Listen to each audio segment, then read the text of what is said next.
We are less than 2 weeks away from the full reveal of the Nintendo Switch 2. How much is it going to cost? When are we going to play it? What will the launch games be? It's time to make our final predictions for what we will learn on the Nintendo Direct coming on April 2nd. Coming right up right now.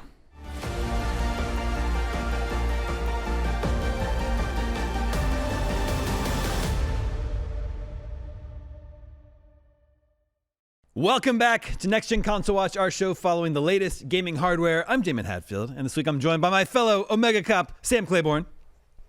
What's up, watchers? Ryan McCaffrey, host of Podcast Unlocked, is here. Howdy. And Max Scoville, host of Podcast Beyond. Hey, how's it going? And we're now just 2 weeks away from the full reveal of the Nintendo Switch 2. In January, we got a first look trailer, which showed off the form factor and confirmed a lot of leaked information like the magnetic Joy-Cons and heavily hinted at the mouse functionality. But now Nintendo has a full Direct coming on April 2nd, dedicated to the Switch 2, where we're bound to get a lot more information, not least of which is the price and release date. So it's time to render our final predictions ahead of that Nintendo Direct. Let's start with those details, and let's start with Sam. Nintendo Switch 2, What's it going to cost? When can we play it? Oh my gosh. This is the game we're playing today? Yeah. Okay, so over under. All right. So what's it going to cost? I'm thinking on the low side it'll be under 500, and I think a lot of people are settling on 500, but I think that I know nobody agrees with this, but I think they're going to target 399. I think more people agree with 399. I think 500 sounds too high. Well, it sounds too high, but to play devil's advocate, things be expensive now, Damon. Yeah, that's true. But that would be a lot more expensive than the $300 Switch of the launch model, which never saw a price increase. I believe the OLED one is $350, but from 300 to 500 is a really big jump. And then in addition to the Direct, we also have a series of worldwide events, right, where people can play the Switch 2 in public. Going by when that happened before, and then when the Switch 1 came out, or when the Wii U came out, they actually did this for the Wii U. I'm pretty sure this is out this summer. It's out soon.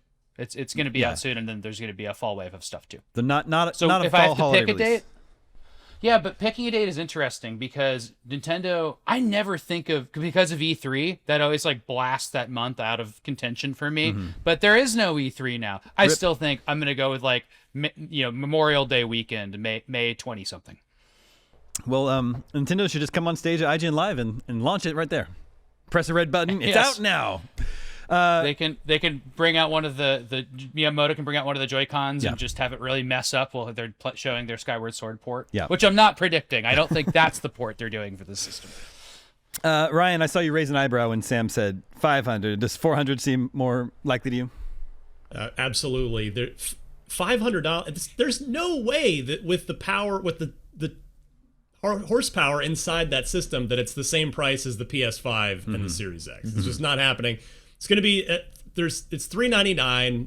If it's a penny higher, I'll be stunned. It could be lower, but yeah, I don't think so. I think Ryan, it could be 99 pennies higher, right? It could be $399.99. $399, $400 is that's where it's going to land. And that feels right to me. I mean, not that I'm advocating for it to cost more. If they want to make it $350, great. But $399 seems like where it's most likely going to be. And yeah, I would be shocked if it's any higher than $400.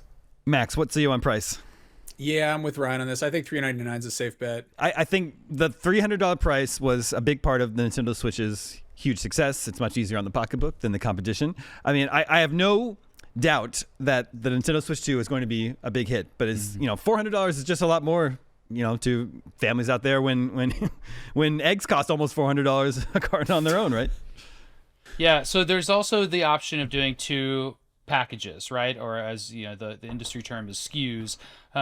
But that happened last for Wii U, which wasn't that long ago. They made a black one and a white one. One came with some extra doodads. And what will be interesting to me is if they choose to do that, I don't really know what they'd add besides maybe controllers, charging a dock station, things like upgrades like that. But there could be game pack-ins that are beyond bundles that which could change the calculation here. And I think to soften the blow of a more expensive system, they very well could give you a game voucher, which is what they do right now with their systems that they put on the market that are like, you get one of these 3 Mario games with the Mario Switch now. So that's a possibility. And then the flip side of that is when they don't offer that and it's $400, like, well, this system kind of costs $460 or $470 because what are you going to play on it? Your old games? Yes. Yes, at least. Ryan, Max, do you think we're looking at a sooner than later release? Maybe early summer? Definitely. I think the smartest thing that Nintendo can do here is pretty much the same thing that happened with the Switch the first time around, which is give it some runway to build demand for the holidays. Because obviously we're all here. We're all dorks about it. We love video games. We're going to be there day one for this thing. But, there's a lot of people out there, families buying Christmas presents or what like that, more casual players who, maybe they're not clued in. The big thing with the Wii U was that people were unclear if it was a new system entirely. It had a U on there. Is this a 1.5 kind of thing? I think Switch 2 is a little bit more clear there, but at the same time, I think it's going to need to sort of be out in the wild and, generate its own demand. That said, I don't think they're going to have an issue with demand. That I think the Wii U comparisons stop there. But I do think it's a new iteration of one of the most successful video game, devices of all time. And yeah, I think it's also good to get in front of that supply and demand situation, because I know there are rumors about them really, really trying to prevent scalpers, to try to avoid shortages, stockpiling units that can be on store shelves come Black Friday is, I imagine, a priority over there. Yeah, it'd be weird to experience a Nintendo launch where it wasn't like a panic for 6 months to get one. It's been like that since the Wii. Before that, there wasn't a scramble for a little while before that, but even way back in the day, the NES caused that type of stuff. So it's to their advantage, you'd think, to sell a bunch of systems themselves and not have people sell them on eBay or Craigslist or whatever, and not make that margin. But the flip side of that is the marketing of every news organization in the country talking about how scarce the Nintendo is this fall, and like how that's part of our culture, and like, does Nintendo plan that scarcity, and that's all something we don't know which way it'll go this time. But boy, is this the system that they've had the most time to stock up parts for? Yeah, it is. Yeah. Well, I'm out at GDC this week here in San Francisco talking to lots of people, and I'm hearing the same thing that kind of has been buzzed about in rumors out online, and that's June. June, it seems like that's what I'm hearing.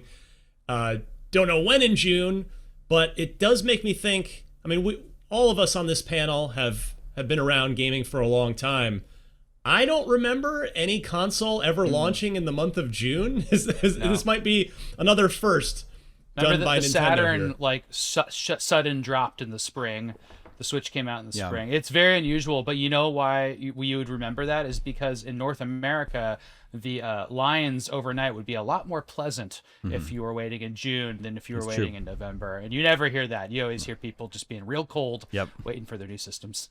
From a consumer standpoint, it's cool that people are on vacation, kids are on vacation, they can play a brand new Nintendo device. If they are in fact doing in-person events, that's probably a lot easier for kids, teenagers, whatever, people who can actually, and I guess adults take vacation too in the summer sometimes. We're all pretty much that's hell season for us. We're like bouncing around between the E3 shaped hole in LA. We got IGN Live over there, we got Gamescom, we got Comic-Con. There's a lot of big stuff going on. So the industry keeps busy, but at the same time, game releases typically slow down. So Nintendo dropping a new console with a big pile of launch titles with it, I don't think they would have a ton of competition, and it would be good point. Building up a good sort of rogues gallery of options for the holiday season. Let's talk about what those launch titles might be. The Switch had Breath of the Wild. That was its killer app at launch. Not gonna have a Zelda at launch this time, but could we have that new Mario Kart that was shown in the sort of like reveal trailer, Mario Kart 9 or whatever it ends up being called? Because I think that would help move a lot of units from more casual buyers as well. I think it's no question that it'll be Mario Kart at launch. However, and I have a lot of ideas for what their launch lineups could be. It's funny that you mentioned Breath of the Wild because there have been rumors that there would be a HD Breath of the Wild out I don't really mean HD, Yeah. but I'm using that as shorthand for like A remaster or you know, whatever. Breath of the Wild with the pack-ins, maybe the master quest and stuff like that, all in there. That'd be cool. It's weird to be hearing about that when you know, we'll be exactly, strangely, 2 years into Tears of the Kingdom, and without that game having, you know, really extensive DLC, and saying the DLC was really not coming anymore for it, and yet Breath of the Wild had this big DLC plan. So could there be a, you know, master mode packed in Tears of the Kingdom also? Is it a, you know, duo of games? Like, those are the kinds of things that Nintendo usually does that would be interesting. What I'm more interested in, or at least just curious about, I guess would be a better way to phrase it, is the Switch 1 being the second best-selling console of all time.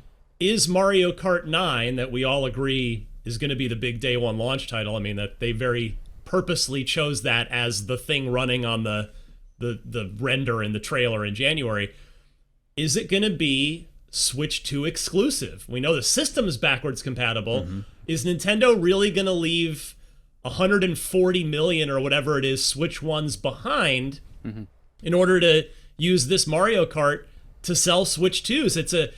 I mean, there's an argument to be made either way of, I mean, but I wouldn't be surprised either way, but I think based on the little clues we'd sussed out from what bits we could see of Mario Kart 9, it seems like it might be doing things that the Switch 1 can't. So maybe they are really going to try to use it as a system seller, and it's probably a smart thing to do. Yeah. Well, the funny thing you think about is the killer launch title for the Switch, Breath of the Wild, was a Wii U game as well, and everyone forgets that. Yeah, exactly. And at the same time, Mario Kart 8 was a Wii U game, so that got the bulk of its mileage on the deluxe version on Switch. But it's crazy that we're that franchise effectively just, you know, leapfrogged an entire hardware generation. So I would not be surprised to see them like, okay, here's an actually new Mario Kart, but at the same time, it would make a lot of sense to double dip on those 100 million and change users who like Mario Kart. Yeah, for sure. So remember, there's also a Pokemon game announced for Switch 1 now, and a Metroid game announced for Switch 1. So those all indicate to me that there's going to be a cross-platform series of games, and I don't think that will necessarily hurt Nintendo. They might have a crop of smaller games and third-party games that really wouldn't run on Switch, that are going to try to pull people to the new system and not rely on at least those big 3 games. Anything else? What about third-party support at launch? I think it's going to be huge. I think it's going to be a big deal, because you go back and you look at the Wii U launch lineup coming hot off the Wii. It was something like 30 games day one. I think it was like 29 in North America. Fast forward to the Switch, and it was like 10. Crazy. Yeah, fast forward again, and like the Switch, you know, Nintendo has more than redeemed itself in terms of having a platform that's viable for games to come to it. But like, I remember, you know, Ubisoft is short for ubiquitous software, and they used to be there day one for everything. You know, there were, I think, a handful of Ubisoft games for PlayStation VR, for Vita. You know, they were one of the first big games for the original Switch was Mario and Rabbids, which was kind of a wild idea. I'm amazed they went with that, but I could very easily see them double dipping with some of the recent games that can run on Switch. I would maybe Outlaws. Like, I don't know if that can run, but it's a you know, it's one of the rare occasions where they've made a big ass open world that's rated T for teen, as opposed to Avatar. Yeah, Avatar as well, because that's this Christmas. There's Avatar 3 coming out, so that would make a lot of sense, assuming and they're going to want to recoup some of the costs of these games, right? Like those are really safe bets, and I would add the last 2 Assassin's Creed games into it, Mirage and this new one, Shadows, could really come to it. Definitely. And I really think their third-party support is going to be big from the Japanese companies. It's going to be big from Konami, which I know is a small company, but they have a Metal Gear game coming out, which I don't think is going to be on Switch. But Capcom and Square Enix. I think Capcom and Square Enix are going to go big, and I think that we're going to, you know, potentially get I don't know if it'll be Monster Hunter, but I think Resident Evil games will be kind of the first things you see. And then from Square Enix, I think Final Fantasy games could come on for the last generation, I guess current generation. I mean, but that could be Rebirth or 16. Square has said that they're like, okay, the exclusivity on PS5 didn't really pan out, so maybe we're gonna try to broaden our horizons. The one thing was, ages ago, one of the first things we heard about the Switch successor was that Activision was gonna buddy up with Nintendo. Good one. Call of Duty. Yeah, the first Call of Duty. I mean, if you get Call of Duty running on phones, I imagine it can handle it. The Switch 2 can handle it. I don't know if it'll be the full version. Hopefully it's better than the Wii version of Black Ops. Right. Oh, yeah. I mean, I just don't see publishers in this age of narrowing profits and ballooning budgets on these AAA games. They're not going to pass up the chance to dip into their back catalogs of Xbox One and PS4 games to put those out on the Switch too. I mean, I think we're going to see a lot of those. It's got Red Dead 1, but not Red Dead 2 yet. Yeah. Nintendo got that. So, Brian, you didn't bring this up, but I'll let you talk about it. Microsoft could really be a big supporter. Oh, they're gonna embrace it. I would be stunned if they didn't go at it pretty hard. I mean, do you think they'll do a commercial where they show a Switch and say this is an Xbox? This is an Xbox. That would be quite incredible. But yeah, I mean, you look what do you at think? Flight Simulator, maybe? Forza? maybe not Flight Simulator, not Flight but Simulator. My Xbox Series X has a hard time with Flight Simulator. Does it really? Yes. Okay. Well, but there are definitely scratch that one. I mean, there's the Tony Hawk remakes that are coming on the Activision side. You mentioned, I mean, Call of Duty definitely makes all the sense in the world. Master Chief Collection, that was already rumored. That was I think we talked about that on this show. We certainly talked about it on Unlocked. Master Chief Collection makes a ton of sense. I mean, there are definitely a lot of back catalog things from everybody, basically everybody not named Sony that are, I think, going to run straight at the Switch 2 and embrace it. Well, this all begs the question of just, how powerful is this thing going to be? We don't have the specs yet. We expect to get the specs at this Nintendo Direct that's coming up. What will be the closest analog in terms of power? Is it a PS4 Pro? Is it a Series S? The more the merrier. I mean, I hope it's a lot, but with Nintendo, you just never know. I mean, I think all the rumors had suggested 4K output. I think that was upscaled, what the rumors were saying, but don't quote me on that. I'm hoping that we can look at a Steam Deck and a Steam 2, a Switch 2 favorably as a comparison. Like, that'd be nice. But the Steam Deck, of course, is a few years old now. That's true.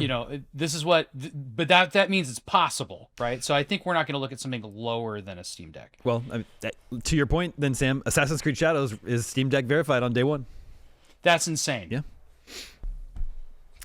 Yeah. There's also this rumor about GameCube games coming to Nintendo Switch Online and an actual GameCube controller, much like there's an NES controller that they made available for playing the NES games on the online service. That seems like a no-brainer to me. I think people have been calling for GameCube games on Nintendo Switch Online for a long time. It makes sense. That's such a funky little controller that people have nostalgia for. It makes sense to sort of create a new version of that. Sam, what do you think? Well, I think that controller, if they're going to do it, is for Smash Brothers, and I don't know if it would be necessarily an important nostalgia play. To how many people bought it to GameCube? 10 million, something like that. It wasn't a lot. 13. So 13 million. Yeah. So I don't know, but the catalog is pretty good for for us for that system. But they just did Metroid Prime. They just did the Super Mario collection with Sunshine in it. There's not a huge catalog of GameCube games that I don't think they would want to, I think, sell to people for cheap.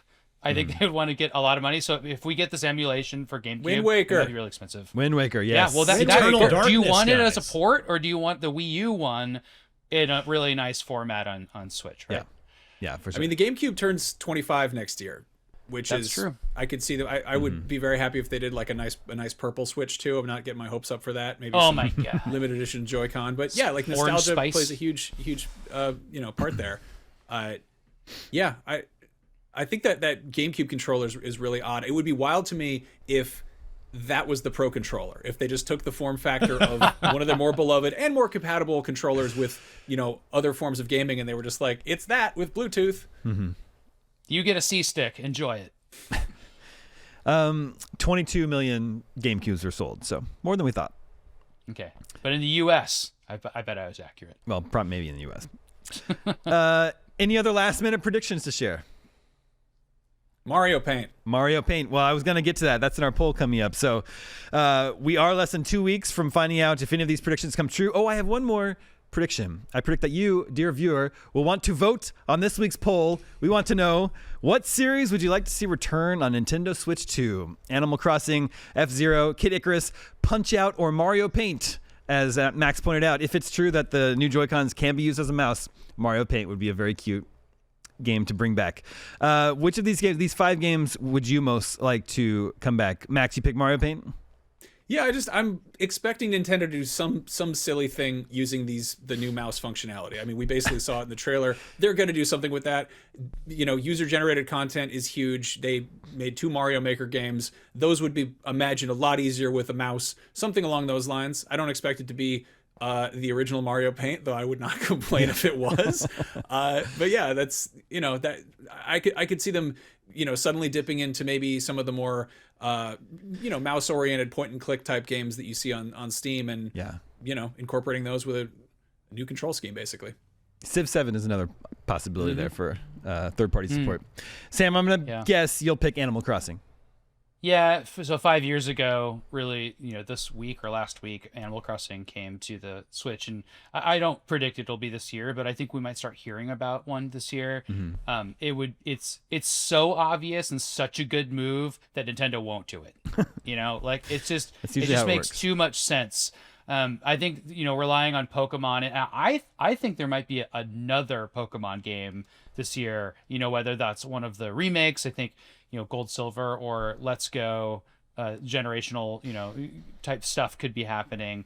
And then as for like kind of a flat prediction, besides just having some other Pokemon game, and besides just going for the obvious, like a big Mario game this fall or something, I want to call out that Nintendo for Switch has been putting out like a Paper Mario remake every couple months, and the Princess Peach game, and, you know, sometimes there's a good Kirby game out. Like and the Zelda Echoes of Wisdom, there's these smaller, almost Mario RPG remake. I can just go on and on just from the past 2 years. There's these smaller, you know, uses of their core titles that you don't expect. Super Mario Wonder, I think, is another example. That's what you should expect. Expect an unexpected thing from a franchise you like that's going to be like, well, this isn't, you know, Tears of the Kingdom, but it's this really, you know, cool use of Mario, Zelda, stuff like that you didn't expect, and that we never heard about and didn't leak at all. That's what you're going to get this year, because we've gotten that every year up until the death knell started tolling for Switch, and then they kept on doing it anyway after that. It's been crazy. Ryan, I know you're a big Forza guy. I'm going to guess F-Zero would be your pick? I do have fond memories of F-Zero, but I'm going to vote for Kid Icarus in this poll at purely nostalgic reasons. Kid Icarus was one of the first games that I got for my Nintendo Entertainment System in the late 80s, and I have fond memories of that game. So Kid Icarus has been dormant for a while. I'd love to see I don't even know what kind of game it would be in 2025. Yeah. But yeah, let's bring it on. Let's bring Kid Icarus back. Yeah. Souls-like, yeah. It's a difficult Hollow Knight Metro. By the way, I predict Hollow Knight will come on the Switch. Yeah. But a difficult Hollow Knight style Metroidvania for Kid Icarus, because it was a hard game, it had exploration. You know. Yeah. Kid Icarus is interesting too, because it you know, the last iteration was like so far removed from the first 2 games, and I really recommend people check out the Game Boy one of Myths and Monsters for a really cool Metroid-like Kid Icarus experience. The last one they referred to was a 3DS game, right? Exactly. Yeah. By more like a on-rail shooter, I think. Like from the Smash Brothers folks. Yeah, interesting. I would pick Punch-Out. I love the Punch-Out series. Been a while. It has been a while. There was the one on the Wii, which was good. I think that was made by Way Forward, if I'm right. Anyway, which of these games would you, dear viewer, like to see make a return? Make sure to vote at IGN.com the day this episode goes live, and we'll share the results with you next week, just like we can with last week's poll. We were talking about the reports of the next Xbox already in development, planned for 2 years from now. We asked, where will you be playing Xbox games in 5 years? And nearly 40% of respondents said they'll be playing them on a PlayStation or a Nintendo console. However, exactly 27% tied for saying they'll be playing them on a PC or a next-gen Xbox. So that was interesting as well. But then Ryan, only 6% said they'd be playing on an Xbox handheld. I thought that was a little surprising.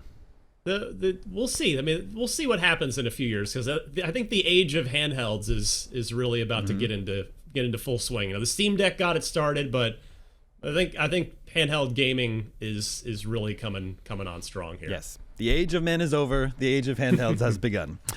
And that's going to do it for this edition of Next Gen Console Watch. Thank you, Max, Sam, and Ryan. Thanks to everyone working behind the scenes to make this episode possible. My name is Damon. We'll be back next week with more on the latest gaming hardware news. Next week's episode will be Switch 2 Reveal Eve. Please be excited. We'll see you then.